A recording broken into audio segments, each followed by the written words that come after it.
საკონცერტო ცხოვრებას თავისთავად უზარმაზარი ტრადიცია გააჩნია და ეს სწორედ აღნიშნული ტრადიცია, რომელმაც წლების, საუკუნეების, ათწლეულების განმავლობაში შეიძინა პროფესიული ნიშან-თვისებები, თითქმის არასდროს არ ჰქონია ესეთი წყვეტა, ესეთი შეჩერება, როგორც კორონავირუსისგან გამოწვეულ პანდემიას მოჰყვა. თავისთავად პირველად გაჩნდა, აგრეთვე განცდა ჰორიზონტის ძალიან ბუნდოვანი ხედვისა. იცით, თვითონ ისე განვითარდა საკონცერტო და საშემსრულებლო სფერო, რომ დაგეგმვის ათვლა ძალიან გაიზარდა დროში და დროსთან მიმართებაში. მაგალითად, რამდენიმე წლით ადრე უმეტესმა ცნობილმა შემსრულებლებმა, სიმფონიურმა ორკესტრებმა, ამა თუ იმ ანსამბლებმა და კოლექტივებმა უკვე კონკრეტულად იცოდნენ საგასტროლო თუ საკონცერტო თარიღები, პროგრამები და შემადგენლობები. და უცებ დადგა ერთი მშვენიერი დღე, როდესაც ნაკლებად მშვენიერი ბუნებრივია, მაგრამ დადგა ერთი დღე, როდესაც აბსოლუტურად ყველაფერი, რაც იყო დაგეგმილი და როგორც უკვე მოგახსენეთ, ჩვენ სფეროში ეს გაზაფხული დაიგეგმა 3-4 წლის წინ ზოგ შემთხვევაში. ყველაზე ნაკლები 1 წლის წინ. და ეს ყველაფერი გაჩერდა. შემდგომ ბუნებრივია ჩვენ ვერ შევეგუეთ ამ ყველაფრის შეფასებას ტერმინით მოხსნა, გაჩერება და ჩვენ ფსიქოლოგიურად შევეცადეთ, რომ ყველაფერისთვის დაგვერქმია გადადება. მაგრამ როდესაც რაღაცას გადადებ და ამისათვის გაგაჩნია მიზეზი, ყოველთვის იცი თუ როდისთვის გადადე და როდის შედგება ის, რასაც შეუცვალე დრო. ჩვენ მას ფერომ პანდემიის გამო ვერც ამ გამოწვევას უპასუხა ჯერჯერობით და არანაირი დრო კონკრეტული არ არსებობს იმისა, რაც გადაიდო. მეტიც კიდევ უფრო თუ ჩავუღრმავდებით, ჩვენ აღმოვაჩენთ, რომ არ არსებობს დრო, რომელსაც აქვს იმის შესაძლებლობა, რომ ყველაფერი, რაც ეხლა ვერ განხორციელდა, ის თავის თავზე იტვირთოს და ეს ყველაფერი შედგეს ვინაიდან. ის დრო პერსპექტივაში, როდესაც აღდგება საკონცერტო თეატრალური ცხოვრება, ყველაზე უფრო განვითარებულ საკონცერტო ინსტიტუციებში და არა მარტო ყველაზე მეტად განვითარებულში, ის დრო უკვე დაგეგმილია ასევე წლებით ადრე და შესაბამისად თუ ჩვენ იმ დროში გადავანაცვლებთ ეხლა გადადებულ ღონისძიებებს, შესაბამისად ყველაფერი, რაც წლების მანძილზე იგეგმებოდა, აგრეთვე უნდა გადაიდოს. აი ამ გამოწვევის წინაშეა საშემსრულებლო სამყარო. და ცხადია, ამას ეს ბუნდოვანება ემატება, ვინაიდან ჩვენ ეპიდემიოლოგები და სახელმწიფო მესვეურები კონკრეტულად ვერ გვეუბნებიან, როდის იქნება შესაძლებელი ჩვეულ სამუშაო კალაპოტში ჩვენი სფეროს კვლავ დაბრუნება. გარდა ამისა, ამ პერიოდმა საკმაოდ მკაფიო ასახვა პოვა ასევე ხელოვნებაში და კერძოდ მუსიკაში შემქმნელთა სამყაროზეც. ვინაიდან მე არაერთი კომპოზიტორის მოსაზრებას გავეცანი.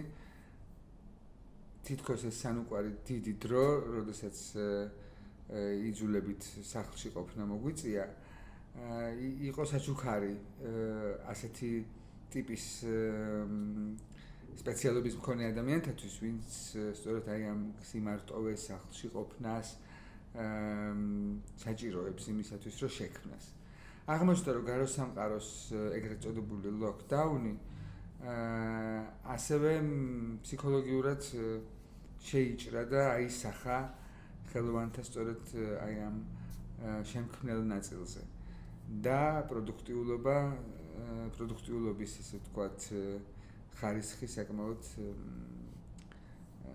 დაბალ მაჩვენებელს მიუახლოვა. შეიძლება ეს არ მოხდა ყველა შემთხვევაში, მაგრამ სოლიდურ ნაწილში ხელოვანების დაფიქსირდა მოსაზრება, რომ ეს დრო არც ისე ნაყოფიერი იყო ახალი ნაწარმოებების შექმნისათვის. ცხადია, ხელოვანისთვის ძალიან დიდი მნიშვნელობა აქვს deadlines, ძალიან დიდი მნიშვნელობა აქვს უშუალოდ კონკრეტულ პერიოდს, თარიღს, მოტივაციას, თუ რისთვის ემზადები, რისთვის ქმნი, რისთვის სწავლობ, რისთვის მეცადინეობ, რისთვის რეპეტიციობ და შემდგომ როდის და ვისთვის გაგაქვს შენი ნამუშევარი სამსჯავროზე. საბოლოოდ ვითარება ხელოვნების სფეროში საკმაოდ რთულია. ცხადია, ეს არანაირად არ უნდა გახდეს საფუძველი პესიმიზმის ნიჰილისტური ხედვის მომავლის მიმართ. მე მაინც მგონია, რომ ჩვენ გარკვეული არც ისე დიდი დროის შემდეგ დაუბრუნდებით საკონცერტო ცხოვრებას. უბრალოდ უნდა გავითვალისწინოთ, რომ მოგვიწევს გარკვეული სიახლეების დანერგვა. ვისურვებდი, რომ დროებით, მაგრამ არ არის გამორიცხული, რომ ეს უფრო ხანგრძლივი პროცესის განმავლობაში შესანარჩუნებელი გაგვიხდეს. თუმცა დაუშვათ დისტანციის დაცვა, ის რეკომენდაციები, რომელსაც სამედიცინო სფერო საზოგადოებას თავაზობს, ხელოვნების სფეროს რიგი დარგებისათვის სრულიად შეუსაბამო და არარეალურად შესრულებადია. მე ვერც წარმომიდგენია, როგორ შეიძლება დავესწრო საოპერო სანახაობას და ან ჩვეულებრივ სპექტაკლს, ან საბალეტო წარმოდგენას, ქორეოგრაფიულ სპექტაკლს და სასიყვარულო სცენა ისე იქნას იქ განხორციელებული, რომ 2 მეტრიანი დისტანციას იცავდეს მთავარი გმირი მამაკაცი და მთავარი გმირი ქალბატონი. ეს აბსოლუტურად ეს შეიძლება მოსინჯოს რეჟისორმა როგორც მხატვრული ხერხი, მაგრამ ეს იქნება ექსპერიმენტი ერთჯერადი ან რამოდენიმეჯერადი, მაგრამ არა სამუდამო. ამიტომ ჩვენთვის სასიცოცხლოდ მნიშვნელოვანია აი თავისუფლების დაბრუნება და განთავისუფლება იმ შიშის განცდისგან, რომელიც ძალიან ბუნებრივად გაგვაჩნია ჩვენ ყველას. ხოლო შიშის განცდისგან განთავისუფლებისთვის ჩვენ, რა თქმა უნდა წამოგვეწიოს და გვიშველოს სამედიცინო მეცნიერების სფერო. ეს ის ძალიან კონკრეტული შემთხვევა, როდესაც სწორედ მათზე მთლიანად არის ჩამოკიდებული სახელოვნებო სამყარო და მისი მომავალი.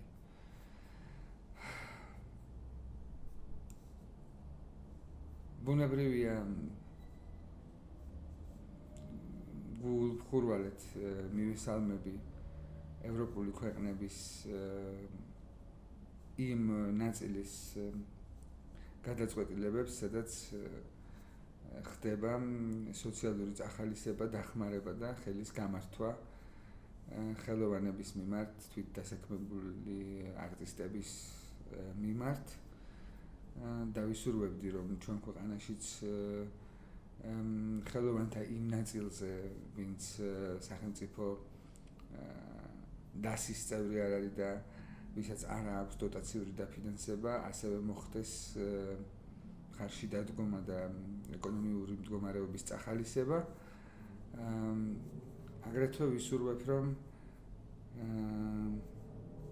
დროულად შევძლოთ ჩვენს ძვირფას პუბლიკას, ვისთვისაც სულდგმულობ თითოეული ხელოვნების სფეროს წარმომადგენელი, ვუმასპინძლოთ ტრადიციულ საკონცერტო დარბაზში, ისე რომ არც მათ ეშინოდეთ ერთმანეთთან ახლოს ყოფნის და ზოგადად საკონცერტო დარბაზში მოსვლა არ იყოს მათთვის საფრთხის შემცვლელი და აგრეთვე ვისურვებდი, რომ ჩვენც არ გქონდეს სანერვიულო იმ პასუხისმგებლობაზე, როგორც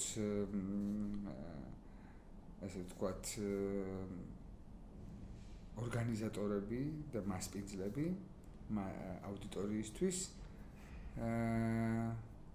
რადგან ძალიან რთულია იტვირთო პასუხისმგებლობა, როდესაც შენ გაქვს განცდა, რომ შენი გადაწყვეტილება შეიძლება თუნდაც ერთი ადამიანისთვის სასიცოცხლოდ სარისკო აღმოჩნდეს.